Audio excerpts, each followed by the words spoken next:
Welcome to this demonstration of Oracle Machine Learning for a use case which is going to be targeting good credit customers who also complete all their payments.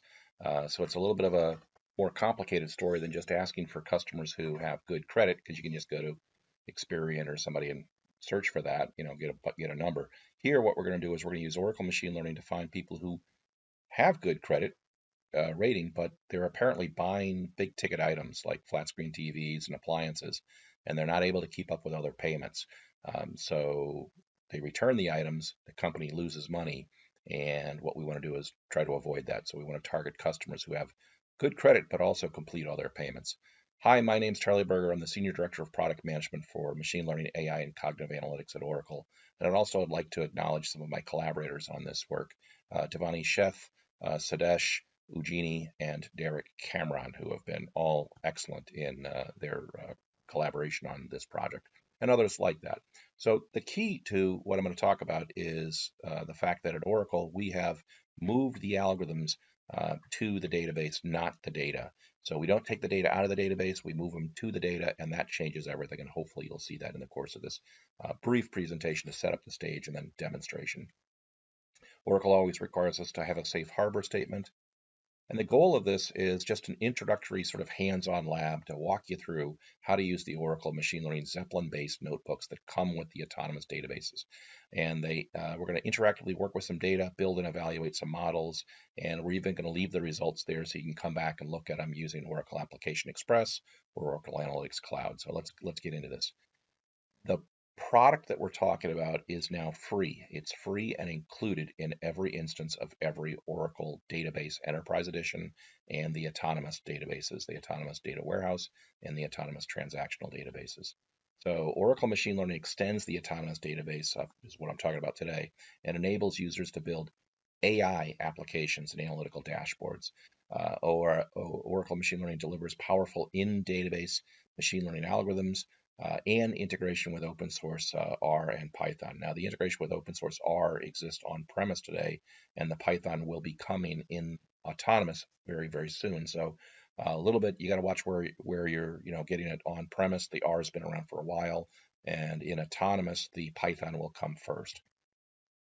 So in the Oracle Machine Learning notebooks that come with the Oracle Autonomous Database, it's very straightforward and very easy. And these Zeppelin-based notebooks are collaborative user interfaces that are designed for data scientists, data analysts, application developers, DBAs, basically Oracle data professionals to look at their data, look at some simple graphs, and then access the algorithms and solve problems and share the results. There's versioning of the notebooks, there's permissions, there's execution scheduling, and it's a nice collaborative environment for teams of data scientists to work together. And this is all included in the autonomous database, which means you have access to all of the other rich set of functionality that comes with the Oracle Autonomous Database, including Application Express, the REST services, and so on. And as I have said a few times, soon this will be augmented with Python first and then R to follow that. Now, in the autonomous database, you have an Oracle Database Enterprise Edition and SE2 version. And Oracle Database is a cloud, extreme, and high performance, I think that's called, versions. You have all of these algorithms. They're all bundled in for free these days, starting December 5th, 2019. So you get several classification algorithms, several regression algorithms, and so on, clustering, anomaly detection, time series. We support text mining. This use case is going to be fairly straightforward. So we're not going to do anything too complicated, but we're going to show you, how we can solve a problem fairly easily using the notebooks.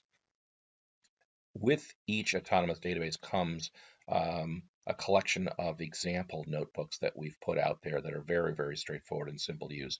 So if you want to do classification, I recommend that you take the classification notebook, open it up, save it to your own workspace, and keep on going with it. If you want to do regression, likewise, association. There's even a recommendation engine piece of code in there. So you can just open these up as examples. They're great starter kits. They're essentially tutorials, and off you go. Now we're going to do one that a little bit more complicated, and that is part of a larger hands-on lab tutorial that Oracle makes available. So if you go to the gooracle.com hands-on lab, you'll see something like this. I've got it open in the other windows, but just to speed this along, I'll show you. You come into here, you see the autonomous database.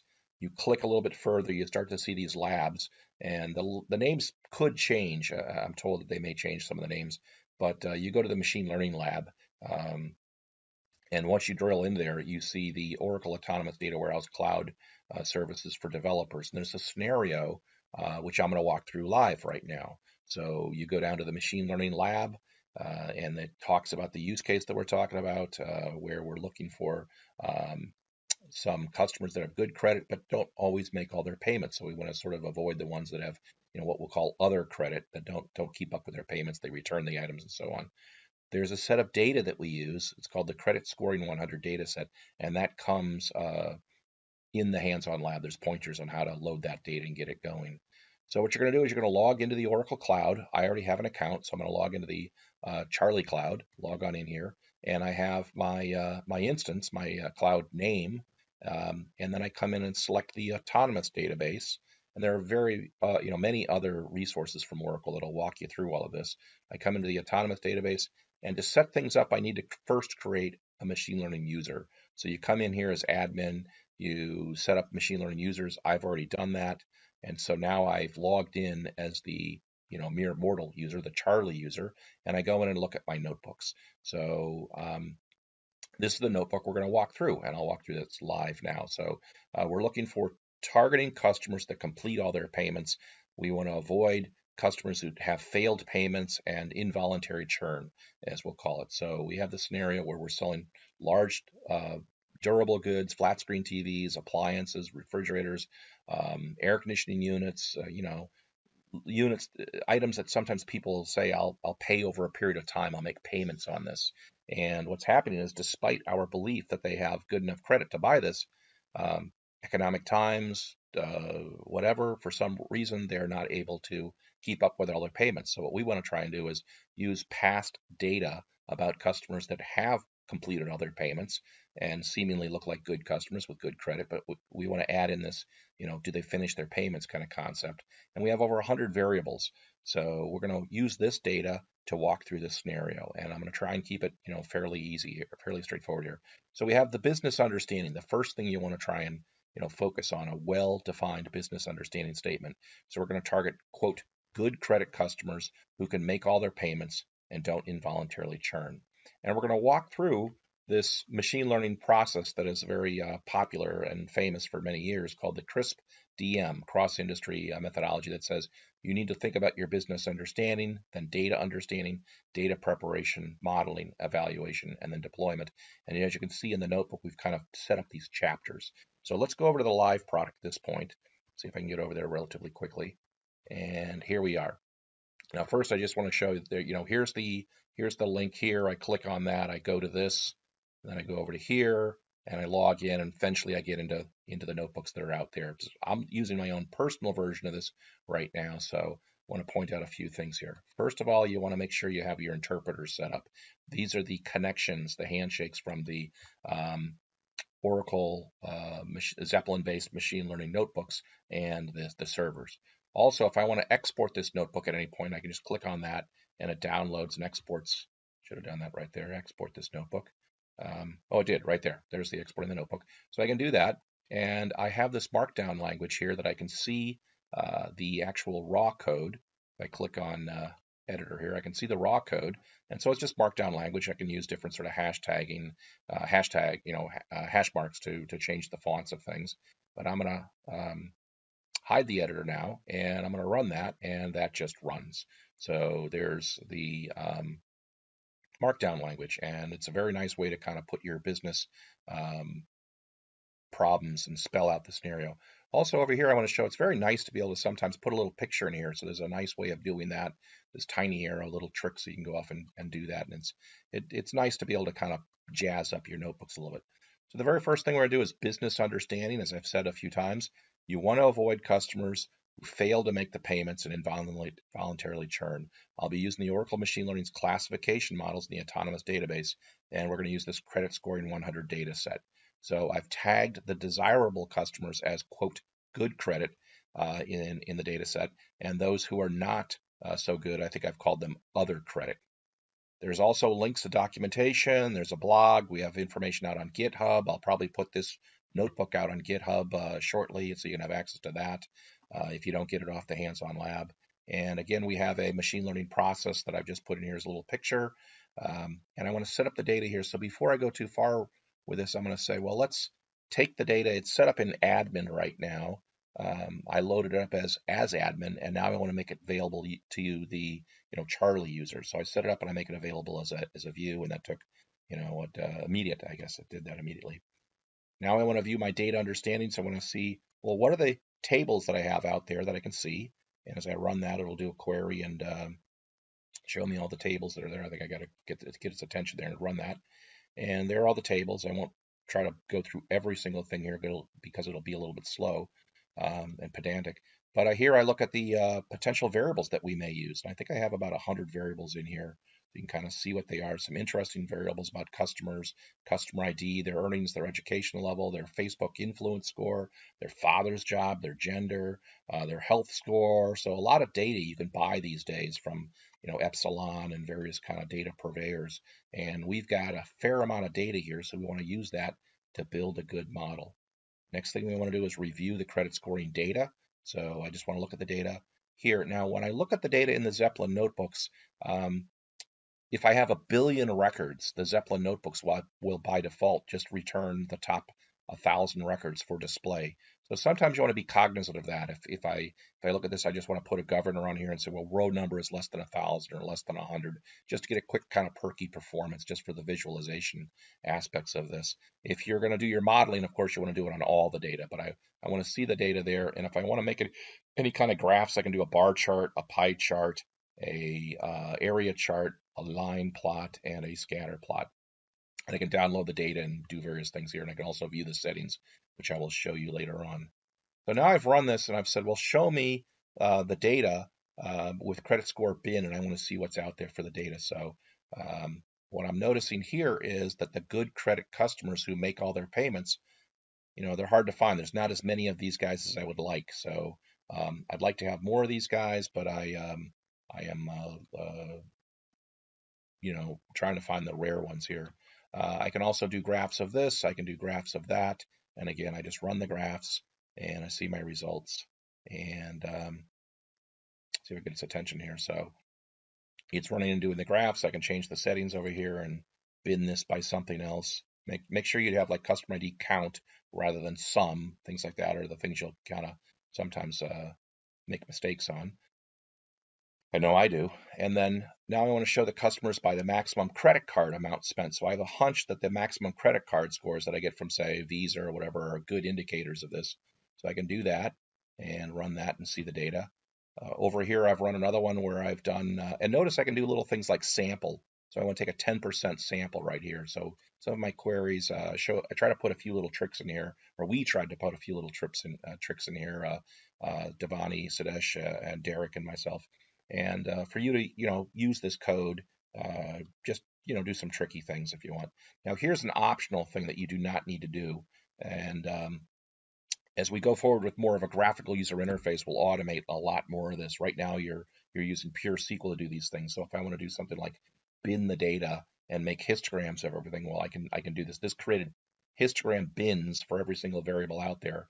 And now I've chosen to just kind of graph variable loan amount, graph variable income, and I've binned them all, but I just want to start graphing a few of them because good business practice or good machine learning practice says I should be up here doing my, where is it up here? Data understanding, right? I should be looking at my data to make sure that the data makes sense before I go on any further. So I've done that, and now I'm at the point for data preparation.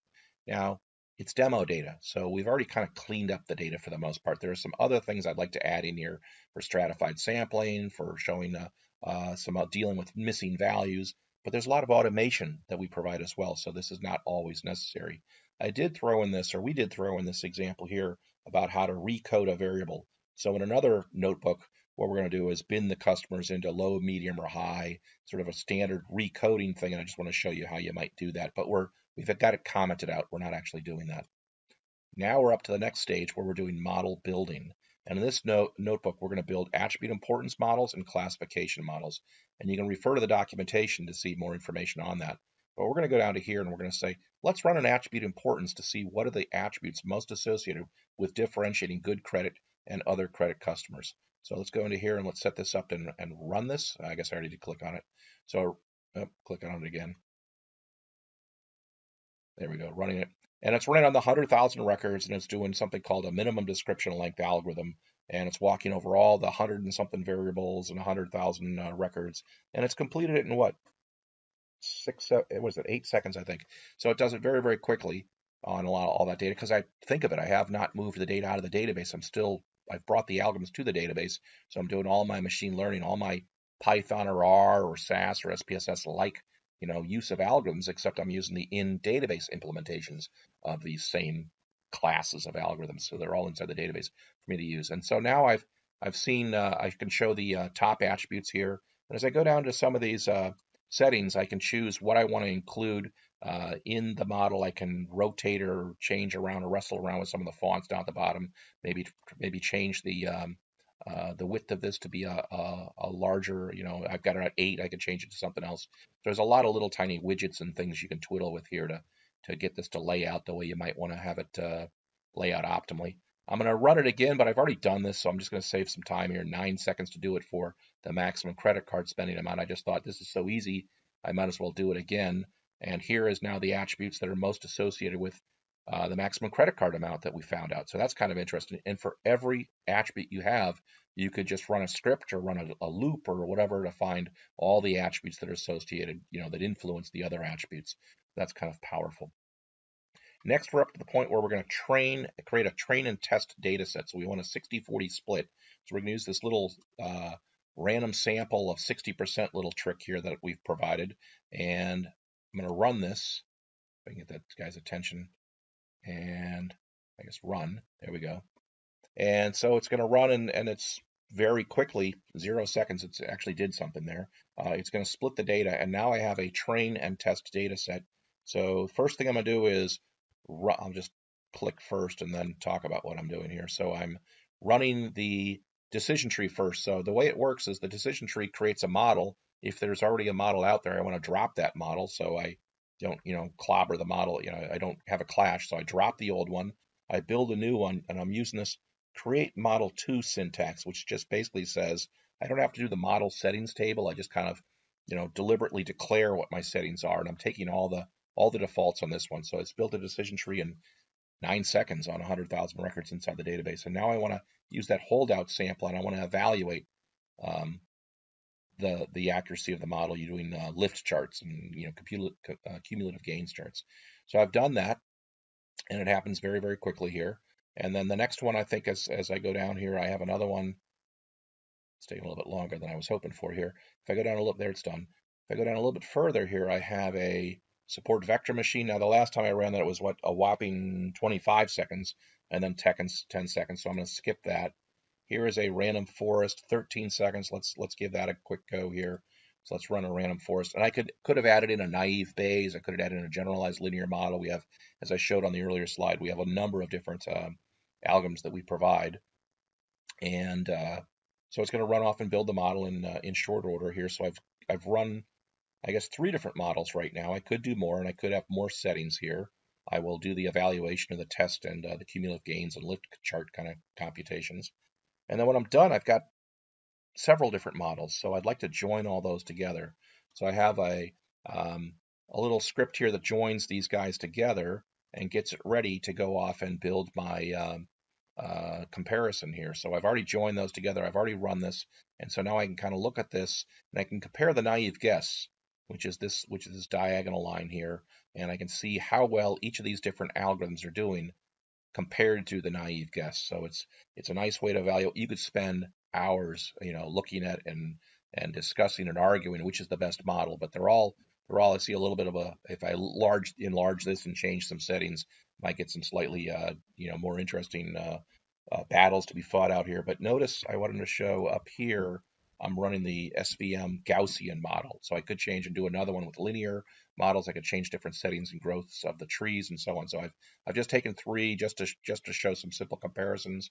And now I want to apply that. So I've said, well, they're all pretty good models. It almost doesn't even matter which one I'm using, but I've picked one here, and I'm doing the standard one, the very first one, the decision tree, the N1 class model. The other ones were called N1 class model underscore SVM and underscore random forest. So now I'm going to take these models, I'm going to apply them to all the records there. So it's going to take the model, it's going to apply it to the credit scoring customer 100 data set. So I'm basically just making predictions on the same data here, just for purposes of visualization of the results.